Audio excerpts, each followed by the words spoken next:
It was always an ambitious project. If we got this piece of it done within time and budget, both of which were quite generous, our team would be contacted to oversee a worldwide effort. It was unheard of. My partner Tony and I had spent 6 weeks already making regular dives in our little pod. The thing was engineered like a beast to withstand all kinds of pressure. The application to our fields could be enormous. I have no idea what kind of person has the resources to build such a thing. But between Tony and I, we had discussed the short list many times. One of those big names had to have a real fetish for underwater cartography. Tony was a natural explorer with a long background in surveying and every field that crossed paths with it. He was the kind of kid who grew up drawing maps of the woods behind his house. If I had been a kid in his neighborhood, I probably would have been right there with him. Fortunately for both of us, I grew up 1,000 miles away on the coast. The ocean was my nerd pool. Plants, wildlife, terrain, water composition, every bit of it fascinated me. Sadly, in today's world, one has to choose a single focus to make any sort of career. I was enough of a weirdo that I wanted to be the world's foremost expert on seabeds. I still don't know why. Guess I always had to be painfully different. We're running so much equipment down here, it's ridiculous. We were given carte blanche and went absolutely nuts with it. Feels like half of our indoor space is just a stack of hard drives, recording data from all of our sensors. We've got constant temperature readings, continuous water sample tests, video from literally every angle on the outside of the pod, radar, sonar, currents. Put this bubble on land and a conspiracy theorist would soil himself at the amount of data. The one I hate is the ambient light sensor. Every few minutes our exterior lights blacks out without warning and leaves us completely in the dark, long enough to take a reading. The equipment is incredibly sensitive, finding traces of light that we can't even see. And for the time it takes to get the measurement, Tony and I are silent, alone, and terrified. Something about the darkness stirs a primal fear deep in my gut. It was after one of those dark flashes that something caught our eye. A blip on a monitor. It was flowing with the water, but otherwise stayed in one place.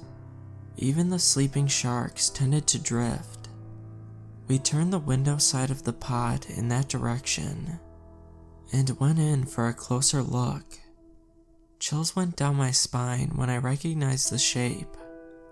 A human body tied, no, chained, to a large pile of cinder blocks. The chains wrapped tightly around his arms and legs and wove in and out of blocks half buried in the sand. I'm no judge of ocean corpses, but this one looked awfully fresh.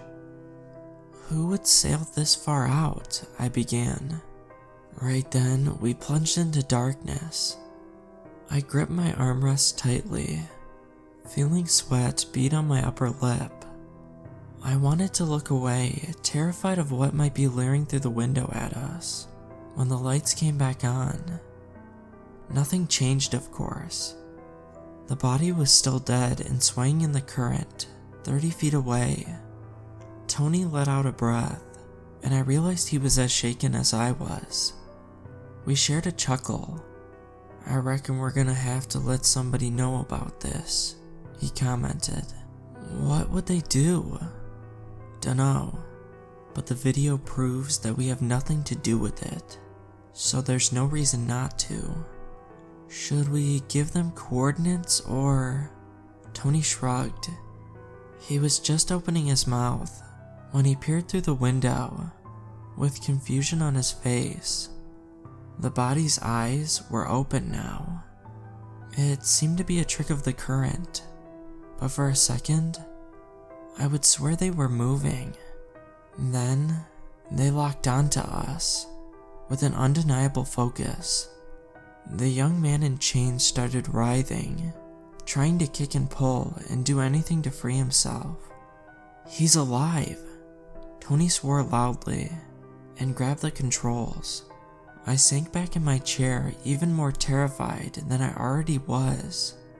"Wait," I murmured, half under my breath. Tony was already extending a gripper and a cutting arm, both tools we had been provided for sample collection without request. The man outside was sputtering now, choking on water. He looked to be screaming something. By the time Tony cut through the first chain, he had gone still again. "Guess we oughta try and take his body back anyway," he mused. "Tank should just fit him." I didn't respond. I was still trying to figure out how the man had survived under this much pressure in the first place. Even if he had been dumped seconds before we found him, it didn't make sense. I waited quietly while Tony continued cutting through layer after layer of chains. I don't know how long it took, but eventually, the body was freed, and we were able to maneuver it into a collection drawer underneath our feet. We decided to call it a day and haul this poor bastard up to the surface, where our ship was waiting. There wasn't much to say. We watched silently as the layers passed, and the light from above came back into view. Schools of fish swarmed above and around our pod. Without comment from our end, a few curious things nosed up to the windows. We focused on getting back. 2/3 of the way up, there was a small thump on the bottom of the pod. We were fairly well insulated, but every now and then, something big bumped into us, hard enough to make a noise. We didn't bother with the monitors. It happened again. This time, I started cycling through the monitor views, trying to find what was so enamored with our little bubble. While I was still staring at the screen before me, a rapid beating filled the cabin. Tony had turned white. Someone was knocking, and it wasn't coming from outside. I drew up my feet and cowered in my chair. I could deal with sharks and giant squids, and I'd like to think that I'd be okay if I ever discovered a leviathan or some stuff, but this was way too much. Tony found a sub-command to drain the water from the sample tank, and within moments, the beating had stopped and was replaced with faint coughing. "He was dead," I whispered. "We watched him die." "He ain't now." Tony shrugged and scratched the back of his neck. He wouldn't look me in the eye. "That's not possible." "Must be. You saw it, and so did I." "Tony, look, I don't know any more about this than you do. All I know is there's a guy down there, and we're about to rescue him. Anything else we'll figure out." Tony broke protocol and opened the pod before our docking station was completely drained. He had already started the mechanics to open the drawer, and we were both standing there when a young man in a tattered suit flopped out. "You alright?" Tony spoke up. The man looked at him, taking a long moment to figure out how to focus on his face. Then he did the same with me. "What year is it?" he finally choked. His voice was hoarse from the salt water he was still coughing up. 2019. The stranger let out a stream of curses while picking himself up off the floor. Who sent you? He demanded. We don't know. Who paid for this? Some corporation. We don't know who's in charge.